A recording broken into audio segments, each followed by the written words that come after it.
Bismillah. Assalamualaikum warahmatullahi wabarakatuh.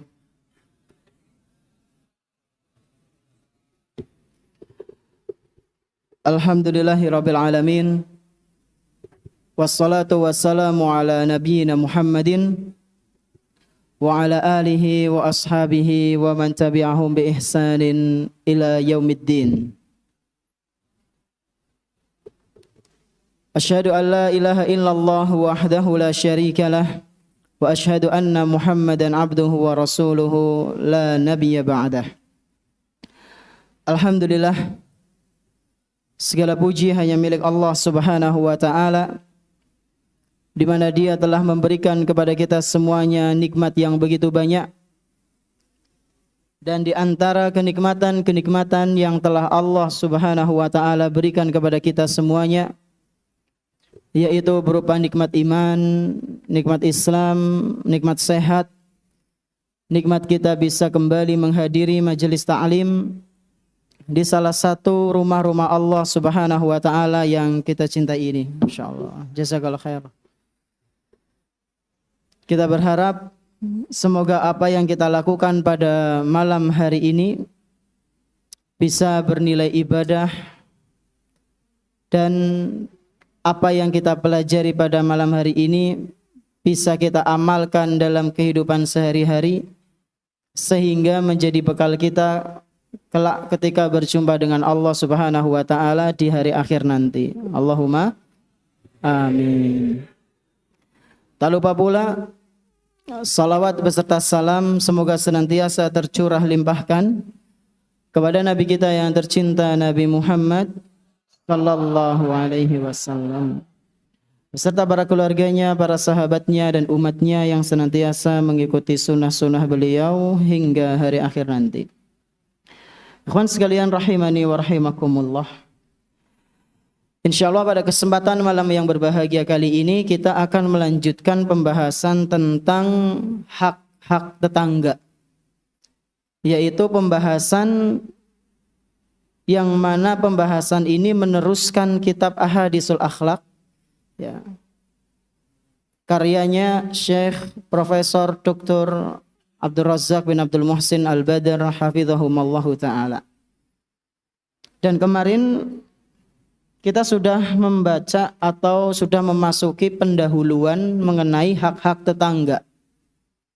Dan seperti biasa sebelum kita lanjut ke pembahasan yang berikutnya, kita akan sedikit murojaah, mengulang materi yang telah kita pelajari di pertemuan kemarin. Pertanyaan pertama, yang gampang dulu lah. Kemarin penulis mengatakan atau membawakan definisi tetangga. Itu ada 3. Siapa yang bisa menyebutkan? Masya Allah, Yusuf. Yang rumahnya dekat dengan kita, terus tempat tinggalnya berdampingan, dapat dilihat setiap saat. Masya Allah. Antum udah lama nggak jawab ya? Nih, padahal ambil ya. Barakallahu fiik. Pertanyaan kedua. Nah, Jazakallahu ilman nafi'an. Siapa yang bisa menyebutkan satu saja dalil dari Al-Quran maupun hadis tentang kewajiban berbuat baik kepada tetangga? Indonesianya ya apa-apa lah. Tapi kalau Al-Quran ya Arab ya. Antum udah hafal insyaallah surat An-Nisa. Rafli. Baca dah.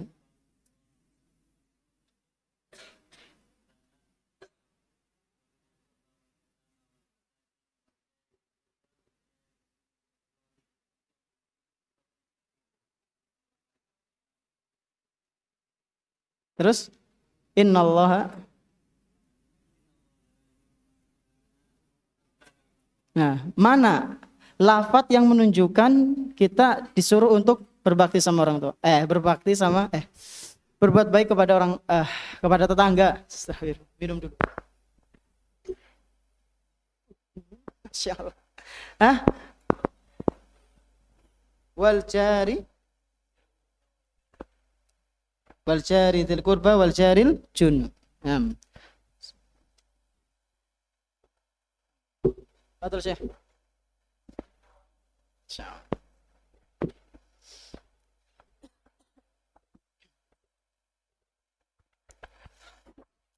Dalilnya ada di surat An-Nisa ayat 36. Nah, barakallahu fiik. Lumayan bisa buat penyemangat ya, semoga. Pada kesempatan malam yang berbahagia kali ini kita melanjutkan, ikhwan, pembahasan tentang hukukul jar, hak-hak tetangga yang sudah seharusnya kita tunaikan. Dan pembahasan kita mengenai bab ini yaitu mengenai tetangga yang baik dan tetangga yang buruk. Jadi tetangga itu sekurang-kurangnya terbagi menjadi dua. Ada yang baik, ada yang buruk. Tafadhol, Iqra. Bismillahirrahmanirrahim. Alhamdulillah wassalatu wassalamu ala Rasulillah wa ala alihi wa sahbihi wa mawalah. Wa la hawla wa la quwwata illa billah, amma ba'd. Allahumma ighfir lana wa liwalidayna wa limashayikhina wa li asatidatina wa li jami'il muslimina, amin. قال المؤلف الشيخ عبد الرزاق ابن عبد المحسن البدر حفظه الله تعالى عن سعد بن أبي وقاص رضي الله عنه قال قال رسول الله صلى الله عليه وسلم أربع من السعادة المرأة الصالحة والمسكن الواسع والجار الصالح والمركب الهنيء وأربع من الشقاوة الجار السوء والمرأة السوء والمسكن الضيق wal markabus su', rawahu Ibnu Hibban. Nah, dalil pertama yang akan kita bahas yaitu sebuah hadis yang diriwayatkan oleh Ibnu Hibban, Imam Ibnu Hibban. Dan hadis ini dinilai sahih oleh Syekhul Albani. Dari Sa'ad bin Abi Waqqas radhiyallahu anhu qala Rasulullah sallallahu alaihi wasallam. Rasulullah sallallahu alaihi wasallam pernah bersabda, arba'un minas sa'adah. Ada 4 macam jenis kebahagiaan. Ada berapa? 4 macam jenis kebahagiaan. Kalau antum sudah mendapatkan 4 ini, berarti antum insya Allah telah mendapatkan kebahagiaan di dunia. Kira-kira wis apa urung? Ya Ustaz. Urung-urungukna hadis ya. Baik, kita akan dengarkan. Arba'un minas sa'adah. Ada 4 macam jenis kebahagiaan. Yang pertama, al-mar'atus salihah. Istri yang salihah. Wis ana sing duwe? Oh, berarti antum belum nih mendapatkan kebahagiaan ini.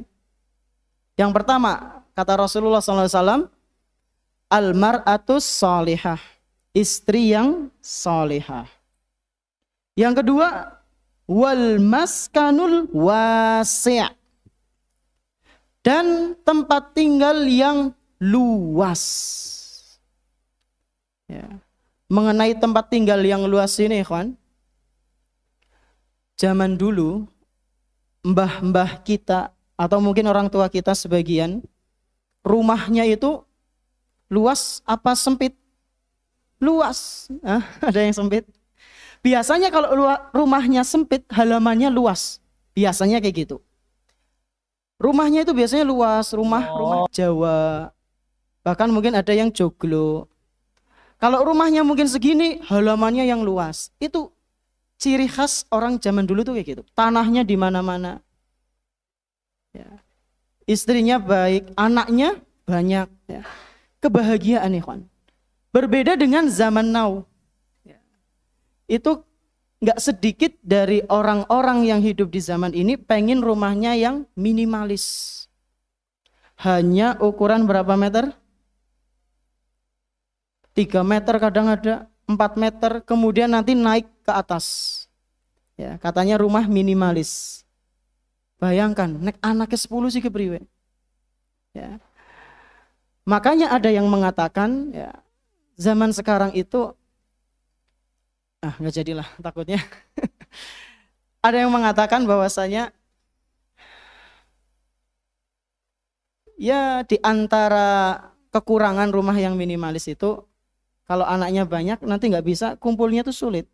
Kumpul sama bareng keluarga. Beda dengan ketika rumahnya luas ya. Dan kalau rumahnya minimalis itu ya anak-anaknya terbatas biasanya. 2-1, padahal kita disunahkan untuk memiliki anak yang banyak. Ya. Kata Rasulullah SAW, fa inni mukatsirun bikumul umam.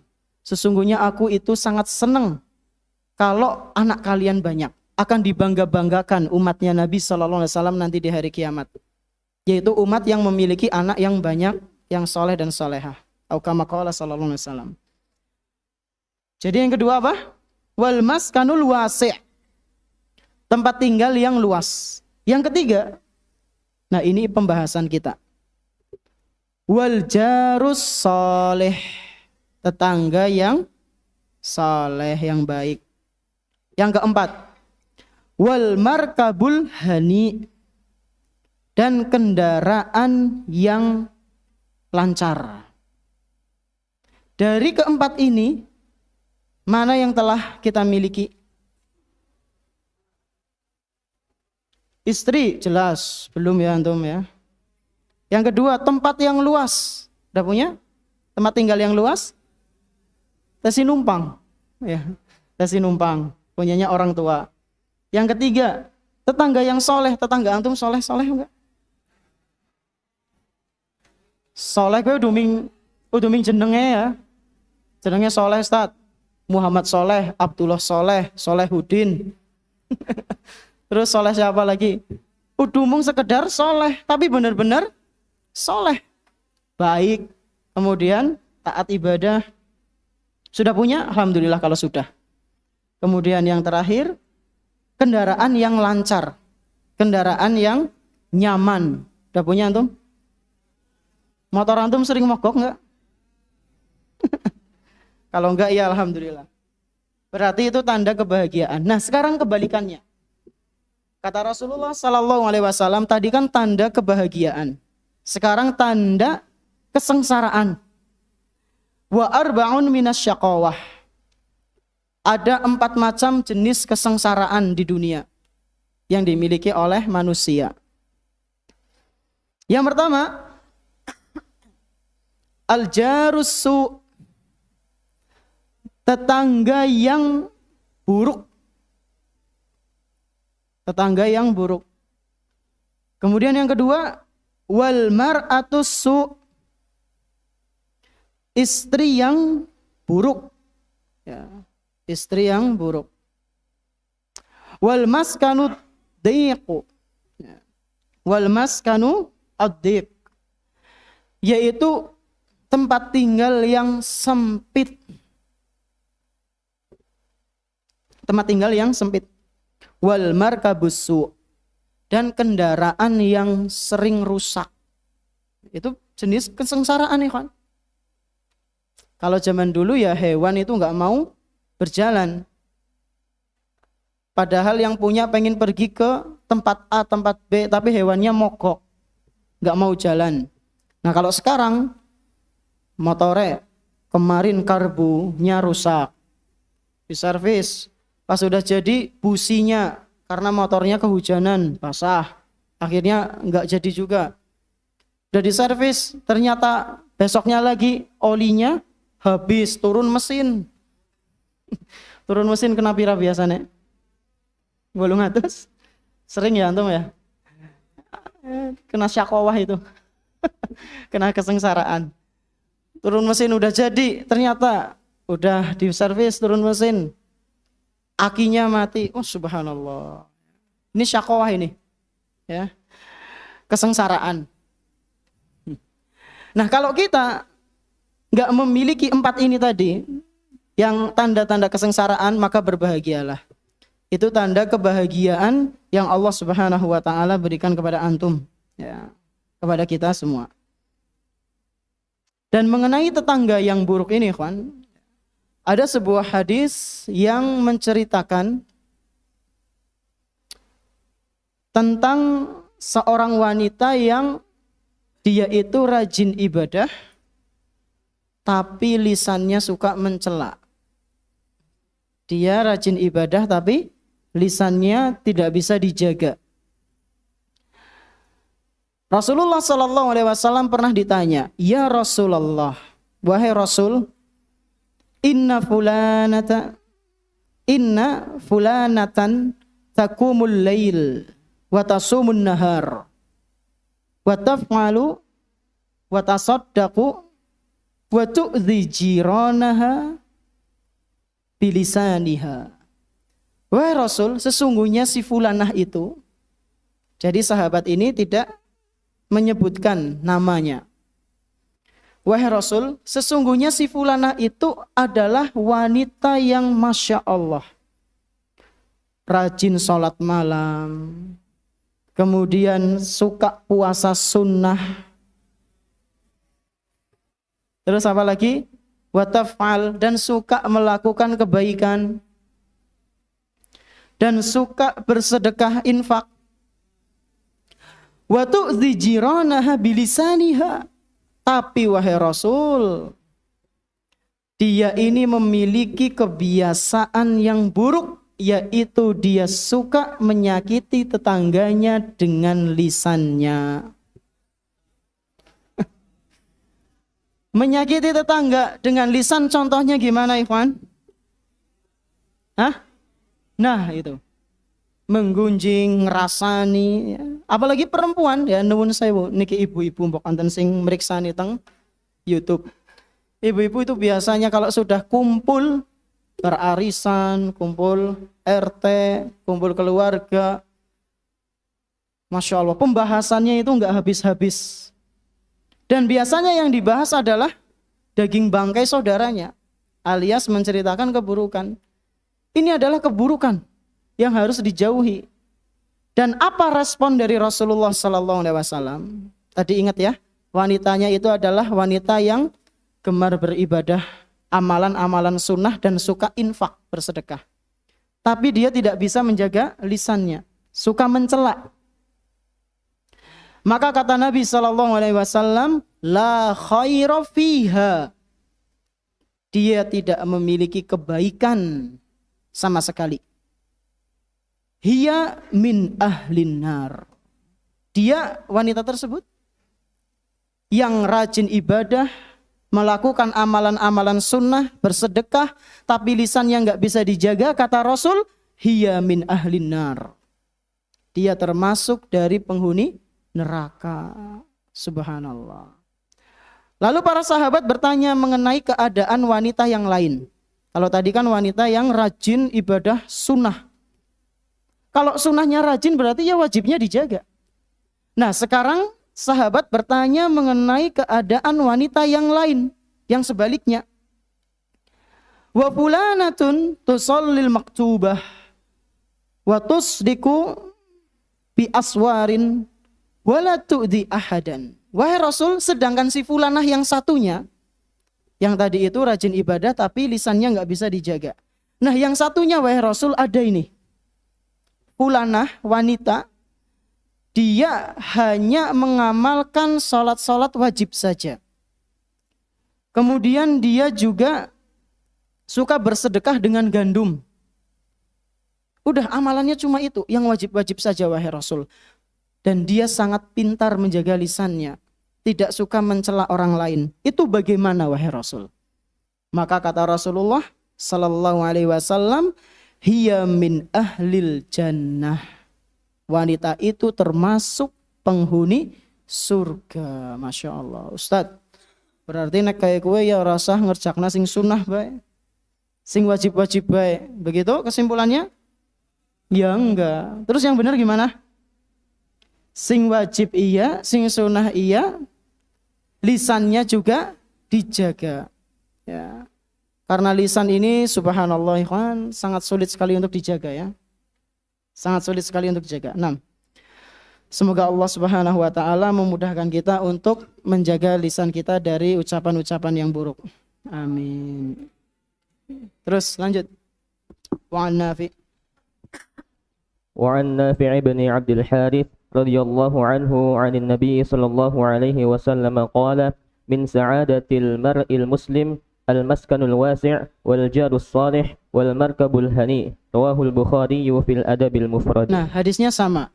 Rasulullah SAW bersabda, min sa'adatil mar'il muslim, di antara bentuk kebahagiaannya seorang muslim, yang pertama adalah tempat yang luas, tetangga yang baik, dan kendaraan yang nyaman. Terus lanjut dari Abu Hurairah langsung. An Abi Hurairah radhiyallahu anhu qala qala Rasulullah sallallahu alaihi wasallam ta'awwadhu billahi min jaris su'i fi daril muqam fa innal jaral badi muhawwalun anka rawahu an-Nasa'i. Nah, dalam riwayat yang lainnya dari Abu Hurairah radhiyallahu anhu, Rasulullah sallallahu alaihi wasallam pernah bersabda. Rasulullah sallallahu alaihi wasallam pernah bersabda, ta'awwadhu billahi min jaris sau'i fi daril muqam. Kalian berlindunglah kepada Allah Subhanahu wa taala. Kalian berlindunglah kepada Allah Subhanahu wa taala dari tetangga yang buruk, fidaril muqam, yang berada di tempat tinggal kalian, berarti yang ada di dunia ini. Jadi kata Rasulullah SAW, kita disuruh berlindung kepada Allah Subhanahu wa taala dari tetangga-tetangga yang buruk. Ya. Fa inal jaral badi muhawwalun anka. Kenapa kita lebih khusus diperintahkan untuk berlindung kepada tetangga yang bertempat tinggal bersama kita, yang menetap di situ? Kenapa? Karena tetangga-tetangga yang berseliweran hanya mampir sebentar, ya, contohnya kayak badui, nomaden. Nomaden itu apa, ikhwan? Nomaden itu apa artinya? Berpindah-pindah, ya, nggak tetap. Karena sesungguhnya tetangga badui itu, ya, biasanya itu sukanya berpindah-pindah. Jadi ya kita kadang nggak keganggu sama orang-orang seperti itu. Yang keganggu biasanya sama tetangga-tetangga yang menetap. Ya. Nah, kita disuruh untuk berlindung. Di antara doanya dalam hadis riwayat Imam An-Nasa'i, di antara doanya Rasulullah SAW berlindung dari tetangga yang buruk adalah Allahumma inni a'udzubika min jaris su'i. Ya. Allahumma inni a'udzubika min jaris su'i fi daril muqam. Allahumma inni a'udzubika min jaris su'i fi daril muqam. Nah. Oleh karena itu, ikhwan sekalian, ada sebagian pepatah mengatakan al-jar qoblad dar. Apa? Al-jar qoblad dar. Apa artinya? Siapa yang bisa menerjemahkan? Sekalian memberikan maknanya. Apa? Al-jar qoblad dar. Ada yang bisa? Kayaknya masih ada buku loh. Siapa yang bisa? Nah, masih satu. Hadiah andalan ya. Siapa yang bisa? Al-jar qoblad dar. Artinya apa? Itu langsung lagi, Fi. Ilham. Apa Ham? Artinya Ham? Tetangga dulu. Terus? Maksudnya gimana? Tetangga dulu sebelum rumah.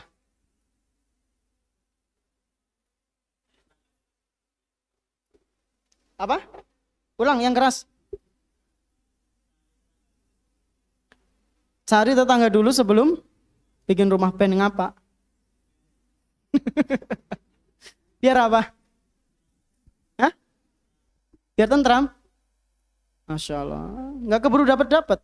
Kan semua orang nggak ada yang sempurna. Ini hanya ungkapan saja ya kan. Nah, Fatul Syekh. Mau nggak? Fatul. Tolong disampaikan.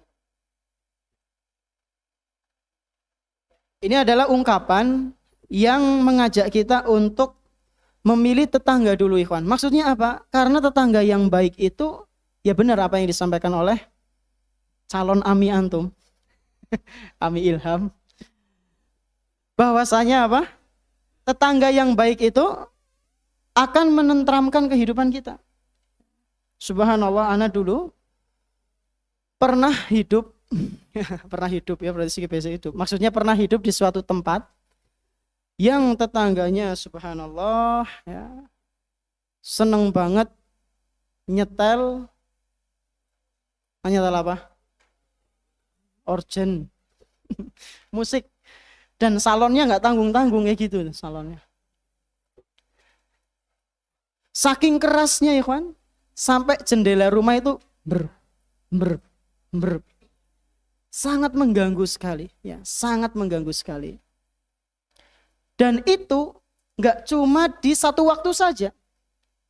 Bahkan pernah suatu hari tetangga anak dulu waktu itu seharian full nyetel itu dengan alasan jajal salon, subhanallah. Esok awan wengi disandingi dangdutan, subhanallah. Pengengepol ya kan, sampai kacanya bayangan sampai ember.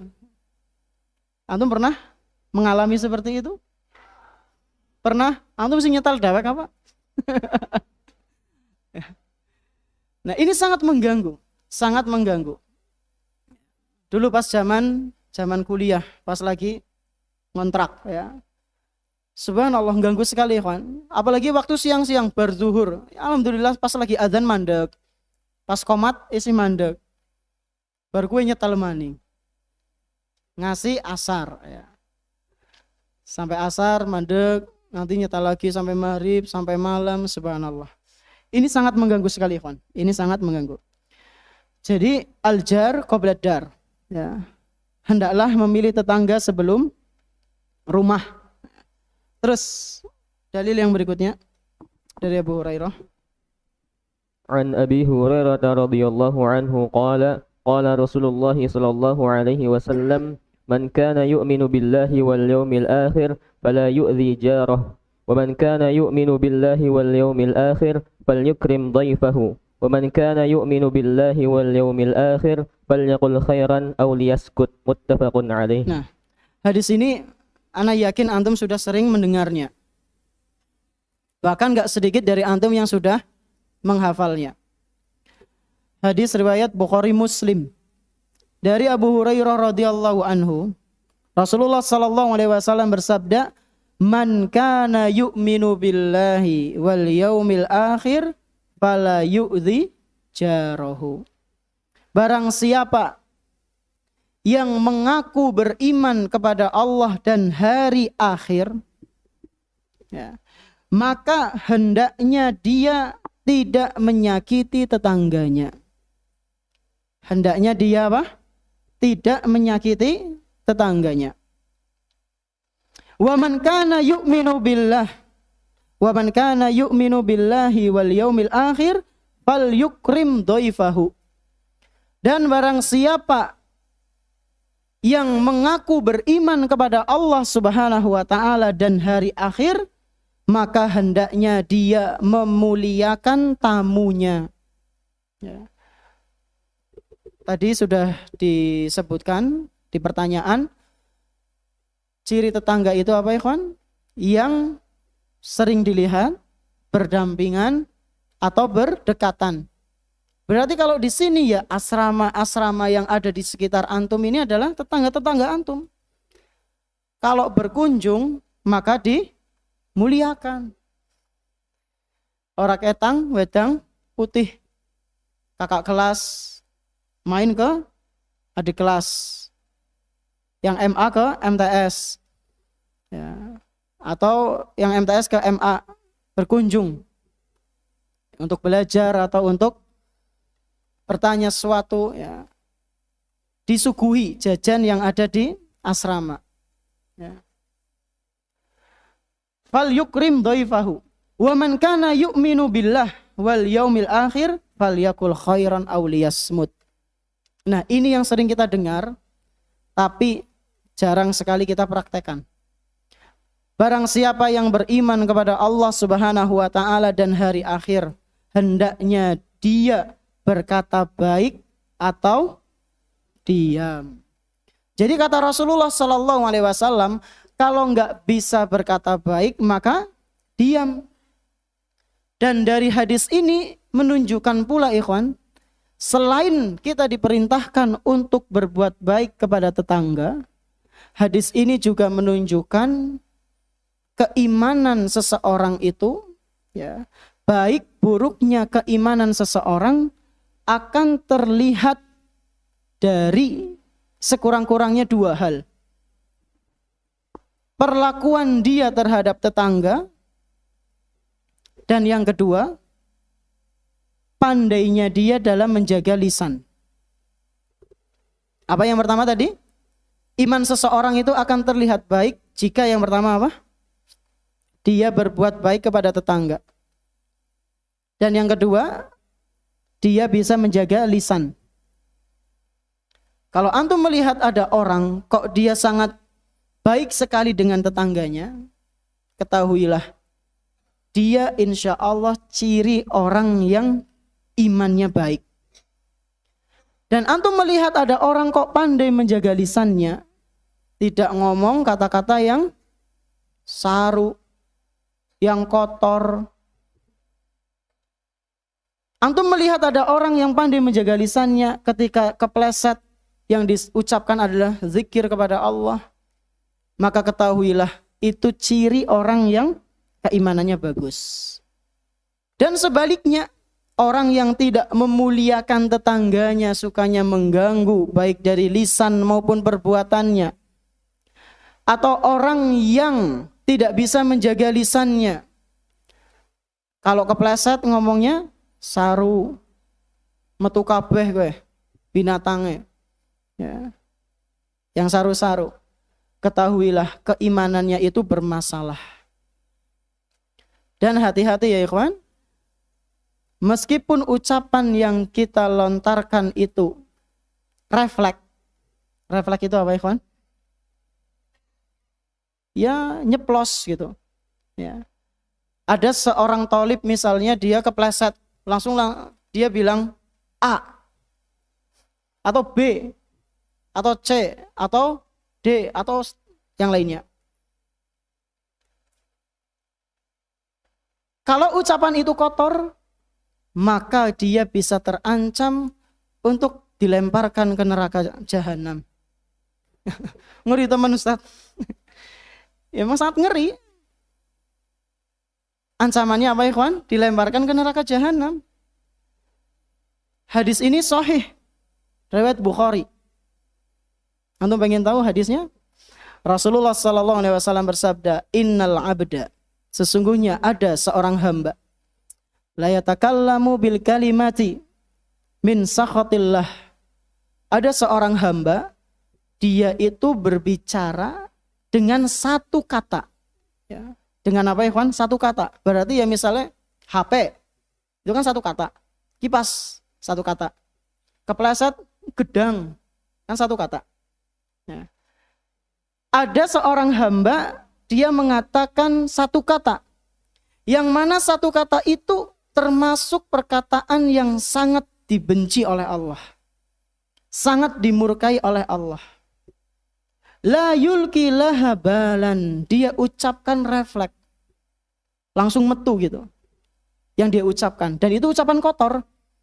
Maka kata Nabi SAW, yahwi biha fi jahannam, maka nanti akan maka balasannya dia akan dilemparkan ke dalam neraka jahanam.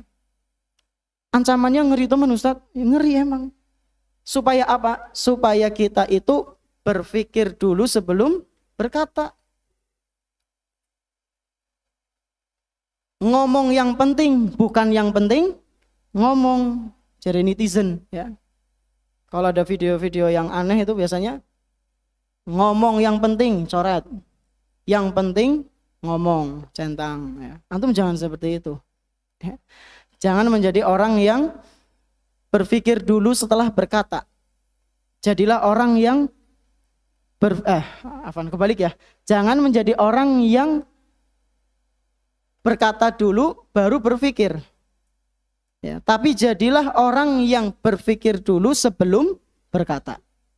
Anak ulang, jangan menjadi orang yang berkata dulu baru berpikir, Allah ya mikir jane aja ngomong kayak gue ya. Ini sih masih mending, masih nyesel, masih nyadar kalau ucapannya itu kotor. Ya enggak mending itulah orang yang udah ngomong kayak gitu enggak mau ditegur. Jangan menjadi orang yang berkata lalu baru berpikir, tapi jadilah orang yang berpikir dulu sebelum berkata-kata. Dan satu lagi ikhwan, seseorang yang biasanya nyeplos ucapan-ucapan seperti itu karena sudah kebiasaan.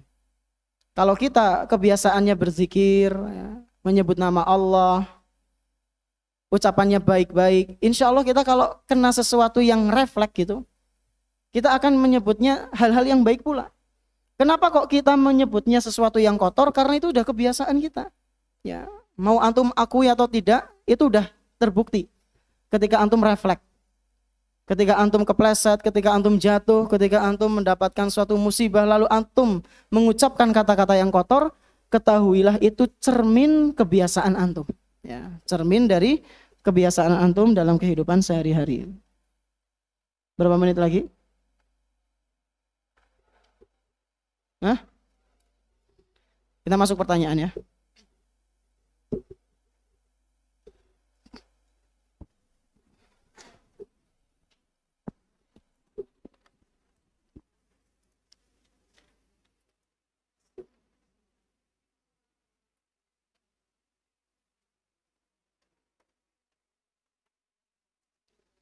Assalamualaikum Ustaz. Waalaikumsalam. Ana mau tanya, bagaimana cara menghafal Al-Quran dengan cepat? Syukron. Masya Allah. Ana pribadi kalau menghafal itu pelan ya kan. Coba antum cara tanya ya. Tanya kepada teman antum yang hafalannya cepat. Kalau ana pribadi, jujur ana itu hafalannya pelan. Kalau ana kadang ngafalinya itu pelan dan ana sambil baca terjemah atau tafsirnya. Jadi misalnya surat apa gitu, surat Al-Bayyinah di ayat innal ladzina kafaru min ahlil kitabi wal musyrikina fi nari jahannam khalidina fiha, itu minimal kita tahu artinya apa. Ulaika hum syarrul bariyah. Bariyah itu apa? Ya. Syar itu apa? Jadi kalau kita baca itu bisa menghayati, ya. Karena nggak sedikit di antara kita itu menghafal Al-Quran cepat tapi nggak tahu artinya. Ya. Ya, setiap dari itu ada kebaikannya. Ya. Tapi mengenai pertanyaan tadi, jujur anak hafalannya pelan ya, dan lemah. Antum bisa tanyakan ke teman atau kakak kelas antum yang hafalannya cepat-cepat.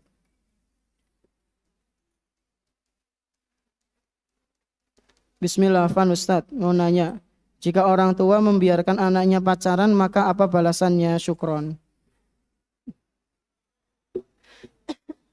Balasannya, dia tidak akan dilihat oleh Allah di hari kiamat. Karena orang tua itu telah dayus. Ya. Dayus itu adalah membiarkan anaknya di atas kemaksiatan. Dan orang tuanya ridho. Apalagi ini membiarkan, Masya Allah.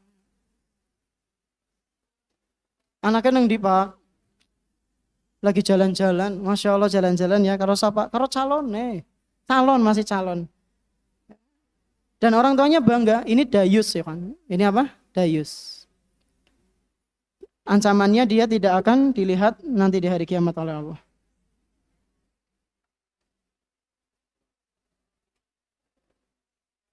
Assalamualaikum warahmatullahi wabarakatuh.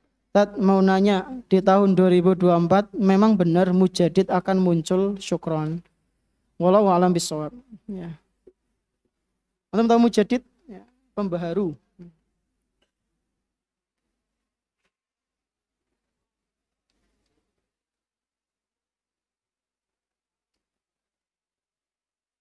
Assalamualaikum Ustaz. Waalaikumsalam. Afan izin bertanya, kalau ada yang ghibah di dekat kita, terus kita juga mendengar tapi lisannya dijaga. Mohon dijawab. Gimana ini? Nah, insya Allah dijawab nanti ya, habis adzan. Fadal. Aina muadzin? Masya Allah. Allahu Akbar,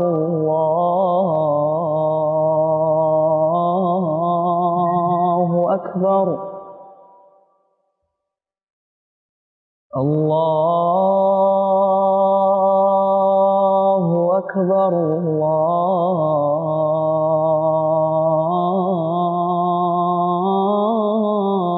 Allahu Akbar. أشهد أن لا إله إلا الله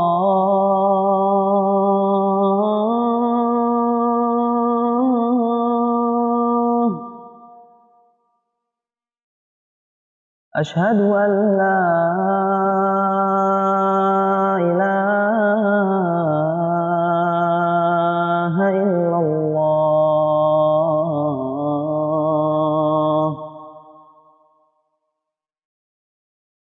أشهد أن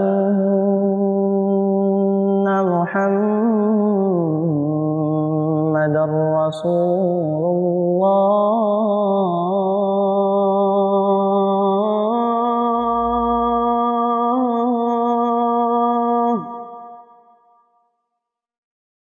أشهد أن محمدا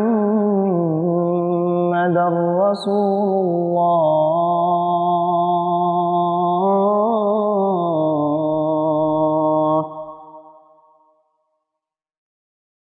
حي على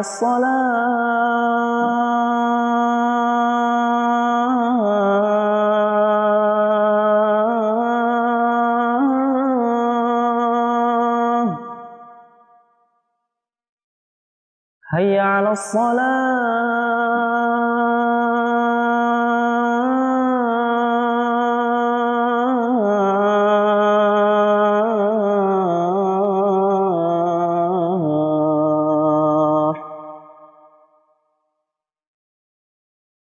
حي على الفلاح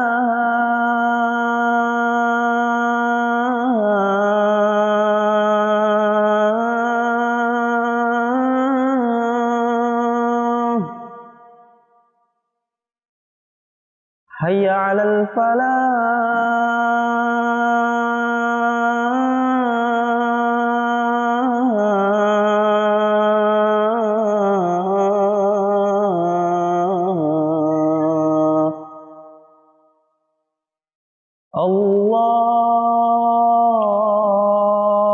الله أكبر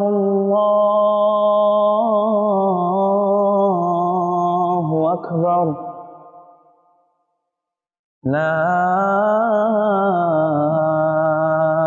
إله إلا الله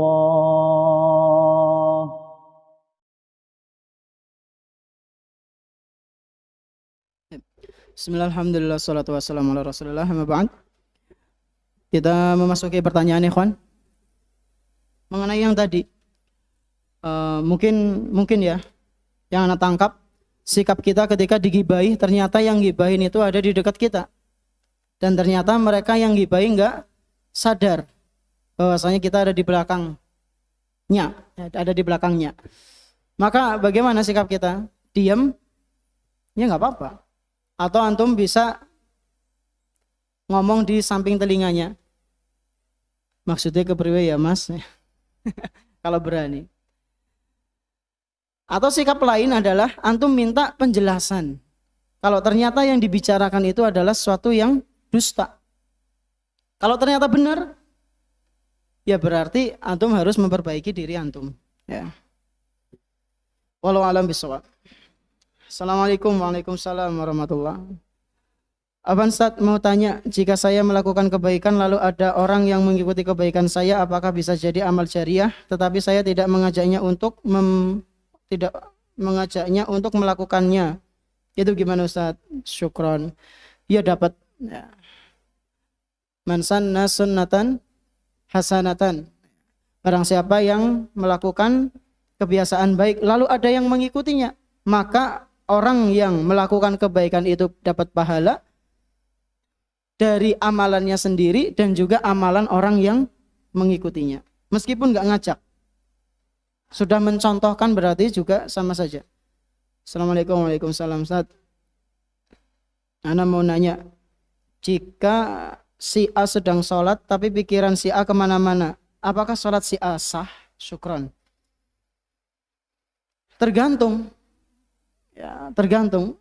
Kalau pikirannya kemana-mana dari awal sampai akhir, sholatnya tetap sah selama dia tidak kentut. Jadi sholatnya itu tetap sah, cuma di pahalanya. Ya. Sholatnya sah, tapi pahalanya itu kurang. Makanya Allah Subhanahu wa Ta'ala berfirman, "Fawailul lil musallin." Celakalah orang-orang yang menunaikan sholat. Di antaranya siapa? Ya orang yang nggak khusyuk. Contoh nggak khusyuk apa? Pikirannya kemana-mana. Tidak tahu dengan apa yang dibaca. Antum masih ingat tadi maghrib imam baca apa? Selain Al-Fatihah? Ya, sebelum Anas apa? Hah? Potongan surat apa? An-Nisa. Masya Allah. Siapa imamnya tadi? Zain. Masya Allah. Ya, jadi ya minimal tahu artinya Ivan, supaya khusyuk. Assalamualaikum. Waalaikumsalam. Bagaimana cara terlepas dari dosa jariah? Tolong dijawab Ustaz. Syukron. Caranya agar terlepas dari dosa jariah, tentu yang pertama taubat. Kemudian yang kedua, antum umumkan ke depan manusia-manusia yang pernah antum contohkan dosa jariah itu. Ngumumin apa Ustadz? Ngumumin kalau antum sudah berlepas diri.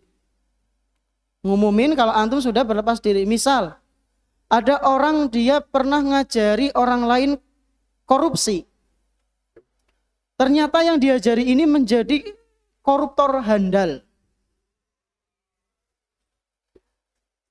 Ya nggak harus uang negara, uang kas dikorup. Nah, sini nggak ada kas apa nggak? Nggak ada ya.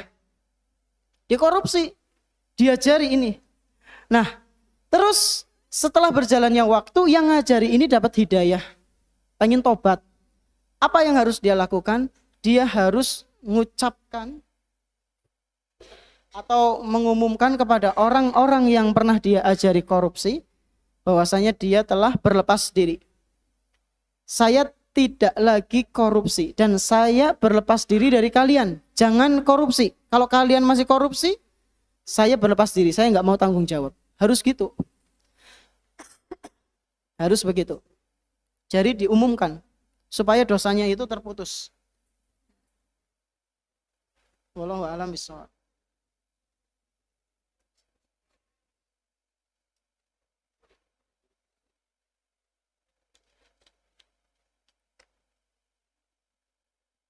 13 detik. Ini terakhir ya, terakhir. Assalamualaikum warahmatullahi wabarakatuh. Afan Ustaz, maaf di luar tema. Apakah manusia yang terkena istidraj akan masuk surga? Dirinci. Kalau orang itu seorang muslim, ya insya Allah masuk surga. Tapi kalau itu orang kafir, dia tidak masuk surga. Istidraj itu karena bisa mengenai orang muslim maupun orang kafir. Mungkin ini yang bisa Anda sampaikan, kurang lebihnya mohon maaf. Terima kasih atas perhatiannya ikhwan. Jazakumullah khairan. Kita tutup dengan doa kafaratul majlis. Subhanakallahumma bihamdika asyhadu an la ilaha illa anta astaghfiruka wa atubu ilaik. Wassalamualaikum warahmatullahi wabarakatuh.